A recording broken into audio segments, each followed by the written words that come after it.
ନମସ୍କାର। ଆକାଶବାଣୀ କଟକ ଆଞ୍ଚଳିକ ସମ୍ବାଦ ପଢ଼ୁଛନ୍ତି ମଳୟ ରଞ୍ଜନ ମିଶ୍ର।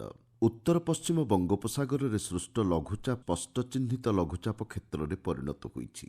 ଲଘୁଚାପ ଉତ୍ତର ପଶ୍ଚିମ ଦିଗକୁ ଗତି କରି ଅବପାତରେ ପରିଣତ ହେବାର ସମ୍ଭାବନା ରହିଛି। ଏହାର ପ୍ରଭାବରେ ରାଜ୍ୟର ବିଭିନ୍ନ ସ୍ଥାନରେ ବର୍ଷା ଲାଗି ରହିଛି। ଆଞ୍ଚଳିକ ପାଣିପାଗ ବିଜ୍ଞାନ କେନ୍ଦ୍ର ସୂଚନା ଅନୁସାରେ ଆସନ୍ତା 24 ଘଣ୍ଟା ମଧ୍ୟରେ ବାଲେଶ୍ୱର, କେନ୍ଦୁଝର ଏବଂ ମୟୂରଭଞ୍ଜ ଜିଲ୍ଲାରେ ଅତିରୁ ଅତି ପ୍ରବଳ ବର୍ଷା ହେବାର ସମ୍ଭାବନା ରହିଛି। ସେହିଭଳି 12ଟି ଜିଲ୍ଲାରେ ପ୍ରବଳ ବର୍ଷା ହେବା ନେଇ ସତର୍କ ସୂଚନା ଜାରି କରାଯାଇଛି। ଲଗାଣ ବର୍ଷାର ପ୍ରଭାବରୁ କେତେକ ଜିଲ୍ଲାରେ ବନ୍ୟା ପରିସ୍ଥିତି ସୃଷ୍ଟି ହୋଇଛି। ବନ୍ୟା ଯୋଗୁଁ 49ଟି ବ୍ଲକର 947ଟି ଗ୍ରାମର 5 ଲକ୍ଷରୁ ଉର୍ଦ୍ଧ୍ୱ ଲୋକ ପ୍ରଭାବିତ ହୋଇଛନ୍ତି। 2,37,000 ଉର୍ଦ୍ଧ୍ୱ ଲୋକଙ୍କୁ ନିରାପଦ ସ୍ଥାନକୁ ସ୍ଥାନାନ୍ତର କରାଯାଇଥିବା ସରକାରଙ୍କ ପକ୍ଷରୁ କୁହାଯାଇଛି।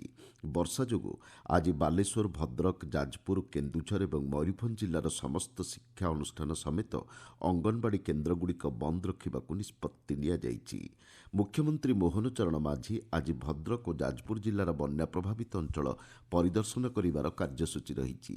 ମୁଖ୍ୟମନ୍ତ୍ରୀ ସାମାଜିକ ଗଣମାଧ୍ୟମରେ ଉଲ୍ଲେଖ କରି କହିଛନ୍ତି, ବନ୍ୟା ସ୍ଥିତିର ମୁକାବିଲା ପାଇଁ ସ୍ଥାନୀୟ ପ୍ରଶାସନ ସମ୍ପୂର୍ଣ୍ଣ ତତ୍ପରତାର ସହ କାର୍ଯ୍ୟ କରୁଛନ୍ତି।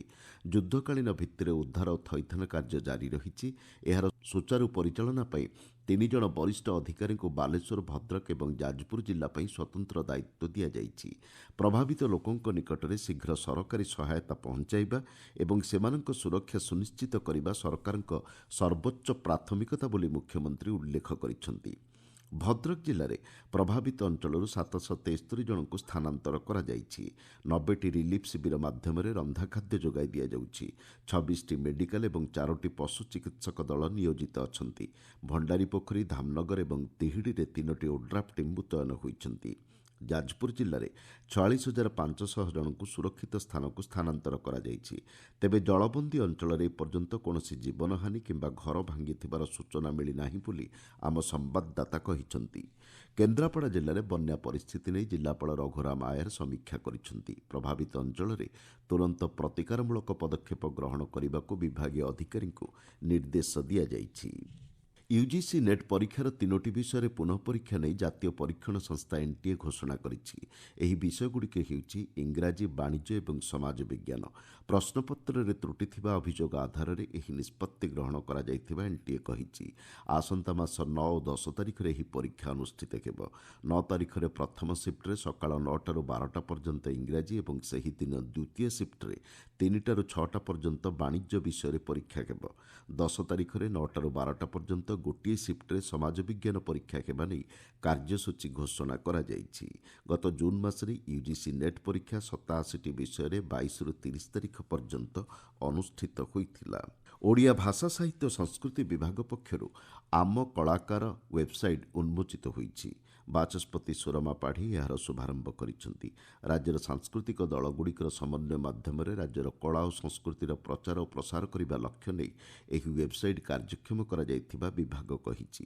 କଳା ପ୍ରଦର୍ଶନ ନିମନ୍ତେ ସାଂସ୍କୃତିକ ଦଳଗୁଡ଼ିକୁ କାର୍ଯ୍ୟାଦେଶ ପ୍ରଦାନ କରିବା ତଥା ସେମାନଙ୍କ ନିୟୋଜନ ପ୍ରକ୍ରିୟାକୁ ଅଧିକ ସୁବ୍ୟବସ୍ଥିତ କରିବାରେ ଏହି ୱେବସାଇଟ୍ ଅଧିକ ଉପଯୋଗୀ ସାବ୍ୟସ୍ତ ହେବ ବୋଲି ବିଭାଗ କହିଛି।